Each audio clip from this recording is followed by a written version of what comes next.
In the spring of 1775, 13 disparate American colonies stood on the edge of open rebellion. They had no central government, no unified currency, and a newly formed, largely untrained militia that desperately required a commander. They were facing the British Empire. This was a military machine defined by its massive scale, vast resources, and a highly disciplined line of regular infantry that had dominated battlefields across the globe. Today, people often assume the Continental Congress selected George Washington because he was an infallible tactician. The image is of a man destined for military triumph from birth. The reality in 1775 was entirely different. Washington held no royal titles. He had never attended a European military academy. By the standards of the day's elite officers, he was a severe underdog. In fact, his most prominent military engagement before the Revolutionary War was a catastrophic, humiliating surrender. Congress was betting the survival of the colonies on a man whose early military career was defined by disaster. To understand why, we have to look at how that failure was forged. Decades earlier, in Virginia, Washington's life took an abrupt turn. His father died when George was just 11 years old.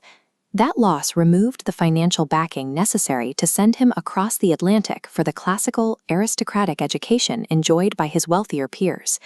Without access to those institutions, he turned to a heavily physical trade. He became a professional land surveyor, taking on the difficult job of charting the rough edges of the American frontier.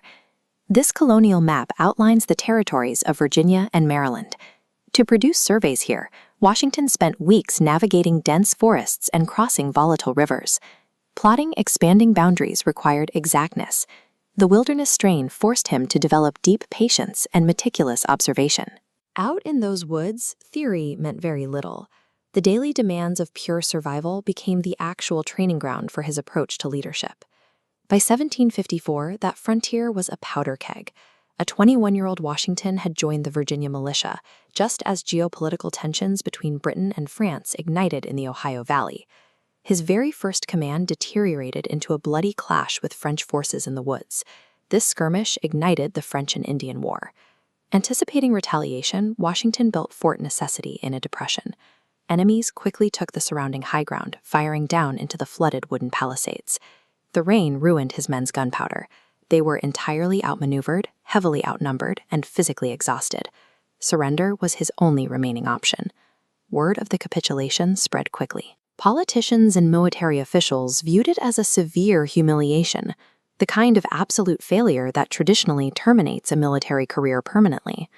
But Washington did something unusual. Instead of retreating, he systematically dissected the defeat. He analyzed his failure to secure the high ground and poor sightlines. He internalized those specific tactical errors, ensuring they would not happen again in his subsequent commands. He had learned how to maintain his mental composure while completely surrounded and actively losing. That was a psychological threshold that officers trained strictly in classrooms had never faced. Which brings us back to that tense room in Philadelphia in 1775. The delegates in the Continental Congress held no illusions.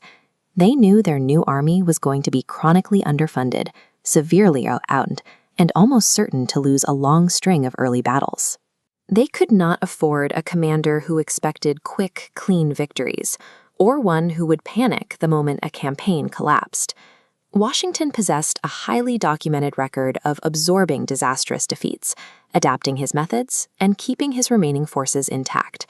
For an underdog rebellion guaranteed to suffer heavy losses, he was the logical choice.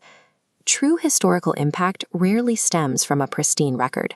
It requires a relentless refusal to let a catastrophic failure dictate the final outcome.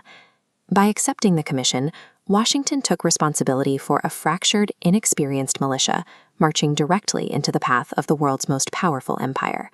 The colony's push for independence was now official. His ultimate test had just begun. History follows a predictable pattern. When a brilliant military commander pulls off an impossible victory, they rarely resign their commission.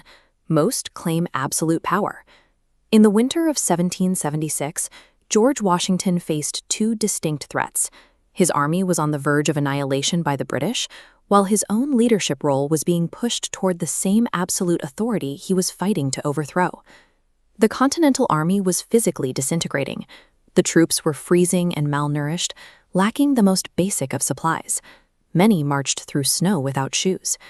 This physical decay stood in stark contrast to the formal grievances the colonies had just put to paper. Looking at the ink strikeouts and corrections on this document, you can see the fragile state of their independence. The sheer volume of these untested laws meant very little if soldiers couldn't survive. Against the British Army, ink offered no protection. The colonies required a military savior to survive the winter, but history warned that saviors who command armies usually demand total control in return. Washington launched a high-risk offensive, planning a surprise strike for December 25, 1776. He led 2,400 soldiers to the Delaware River during a snowstorm, pushing against freezing gale-force winds. The river was choked with heavy ice. A single collision could shatter the boats and end the rebellion right there in the freezing water. Landfall offered no relief. The exhausted soldiers began a march of several miles through the darkness. They reached Trenton at dawn and immediately launched the assault. The British Allied Hessian troops were caught completely off guard by the timing of the attack and the severity of the weather. The entire battle lasted less than an hour. This rapid victory accomplished a massive strategic goal. It restored the political momentum of a revolution that had been hours away from total collapse. After Trenton, the war became a struggle of attrition that lasted several more years. Washington's forces endured lost battles, faced brutal winters, and severe supply shortages that threatened to break the Army's discipline. Washington's leadership remained the primary unifying force throughout these years. He successfully transformed ragged volunteers into a professional, cohesive force.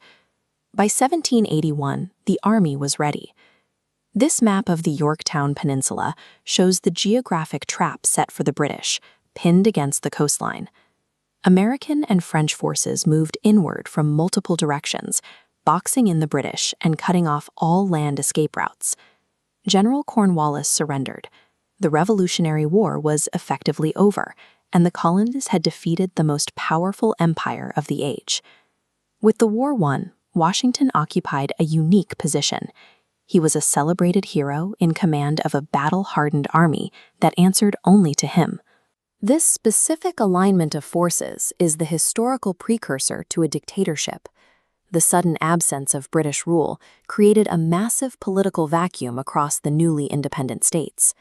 Public admiration for Washington was so intense that an organized movement began to suggest he be crowned as king. Washington flatly rejected the proposal. He believed a nation born from rebellion against a monarch could never be ruled by one. In 1789, he took the oath as the first president of the United States.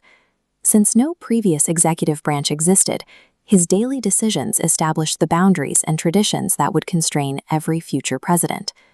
By choosing to lead a republic rather than a monarchy, Washington dismantled the mechanisms of tyranny he had the military authority to maintain.